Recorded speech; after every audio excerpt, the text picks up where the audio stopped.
Good morning, ladies and gentlemen. It's very nice to be here once again on this platform. And the only thing is that I live in Hyderabad, but I find this temperature change a little too drastic in Delhi. But we have a very distinguished panel of speakers for this session here. She's already done the introduction. And at the outset, let me just say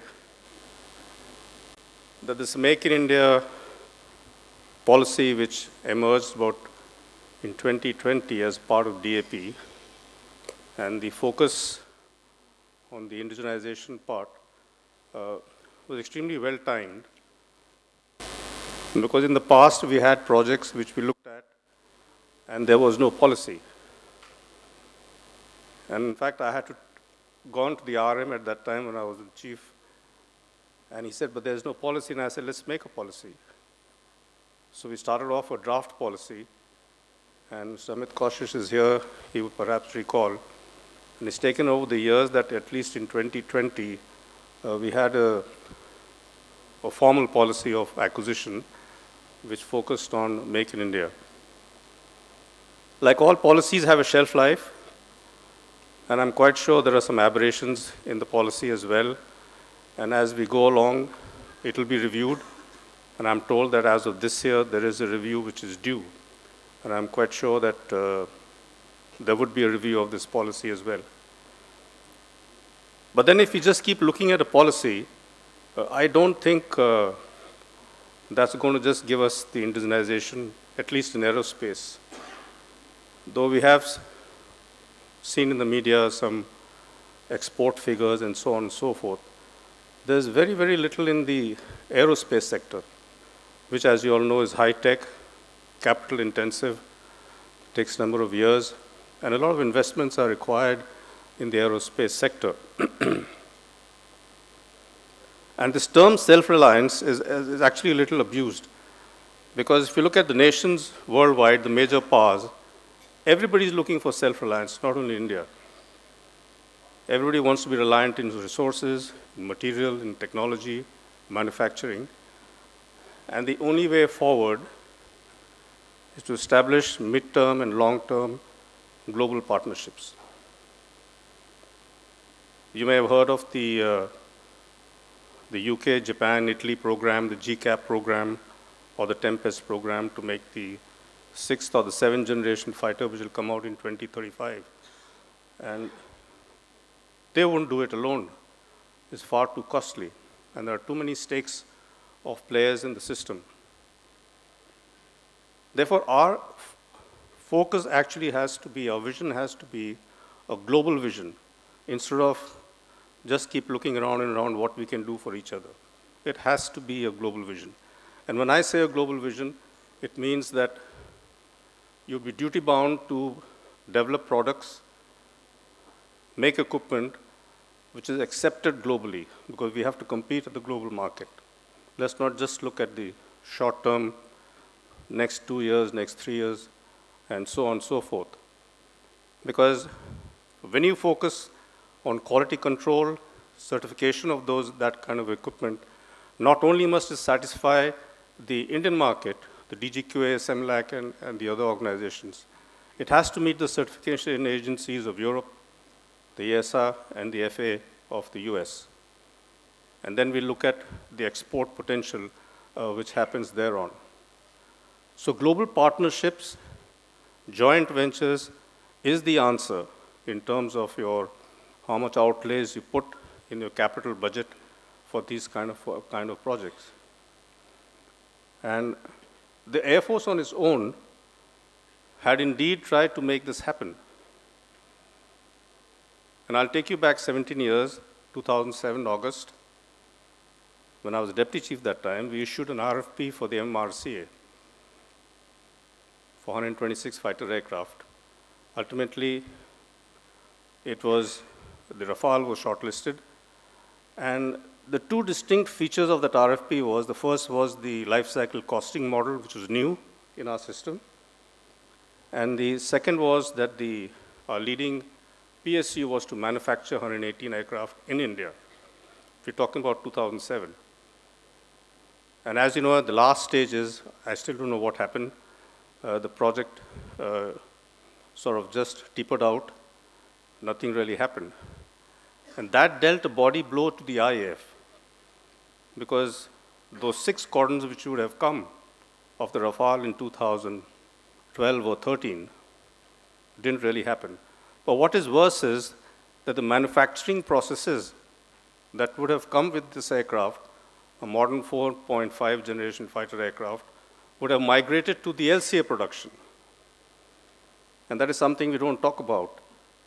The same PSU would have been able to do that for the LCA production, which started in 2013, 14, 15 onwards. And as you know, it is still struggling.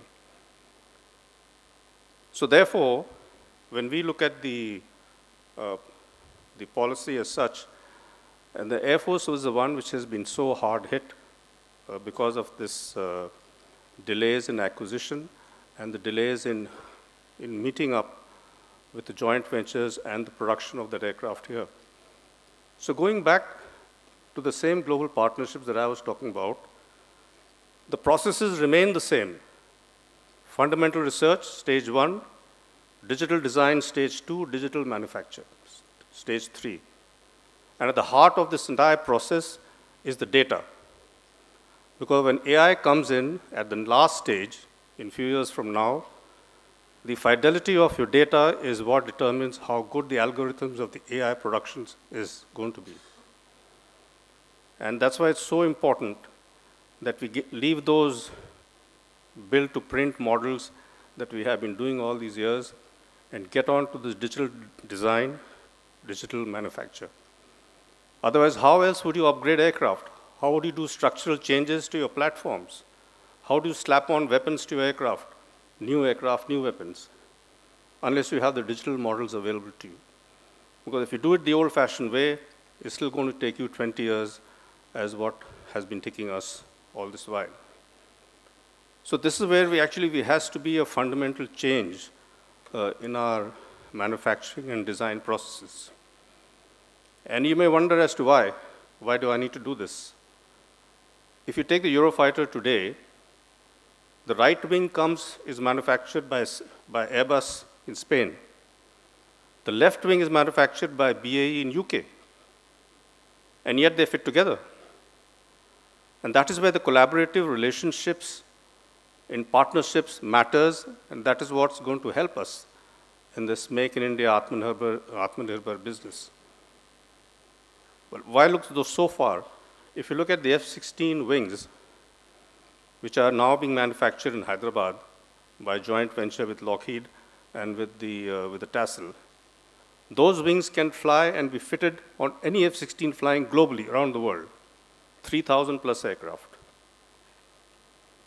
The chief spoke about the C295 project. And mind you, it's a design which was 20 years old. The OEM didn't have it. But Tassel insisted that if we were to manufacture this aircraft in India, we will convert that design to digital design, and then we will manufacture it digitally here. And that's exactly what is happening.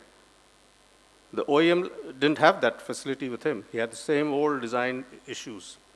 And the advantage, I'm talking about this manufacturing process, because SIDM is very much here as a part of the collaborative effort with the Indian government and the industries. And why this focus is on manufacturing is this is exactly where we are held up. So we have to leave those old models behind if we have to move forward. So digital design, digital manufacture, and then move on to the others. So apart from the speed of manufacture, the interoperability between aircraft, platforms, panels, changeover, you have to develop your 3D models of the aircraft for manufacture. And that is exactly how we have to move forward in the aerospace sector. I was also very encouraged to hear the DRDO chairman and the defense secretary as well, that we have to now look at the private sector, and they need to pick up the slack where our PSUs have not been able to meet the items for scale manufacturing. But that decision cannot be taken by the PSU. It has to be taken by the government. And if the government can nominate private sector companies who are matured, who have come up to that standard, well, why not? Because what it hurts is that here you're manufacturing in India for the Lockheed Martins, the Boeings, the Sikorskys, the GE, engine components and parts in India by the private sector. But you cannot not allowed to manufacture for the Air Force. And this is something I wish the Defense Secretary was here, then he could have perhaps taken this up. So it's not that our Indian local companies are not capable of doing all that. They have invested heavily, they're willing to invest, they have the expertise, they have plugged into the global network of companies and global standards today. And I can say that confidently, for a few companies they have done that. So this is the breakthrough that we have to make and take it up with the government as to how we permit the private sector to get into the niche areas where they have been denied for so long. So I'll stop here at this stage, and I would like to hear from our panelists, Deputy Chief Tejinder Tango. Is Matsi first? Yes. Oh, I'm glad he's there because he's speaking online, and he's going to join us from Chennai, which is at 26 degrees. Hi, Matsi. We're at 9 degrees Hi, here. sir. I can talk to Matsi like that because he used to be my flight commander a long way back. So we share a lot of secrets, some good, some bad. So we have Matsi there, who's going to tell us on the strategy for aerospace development in India, followed by, Tango, are you next? He'll give us air at quarter perspective on capability building. And then we have Group Captain Narang, who will tell us about the R&D part of how we're going to promote R&D development here. And lastly, of course, Mr. Amit Kaushish, my good old friend from the ministry, who we worked together a lot during the heady days of the Dr. Manmohan Singh government. Thanks, Matsi, all yours.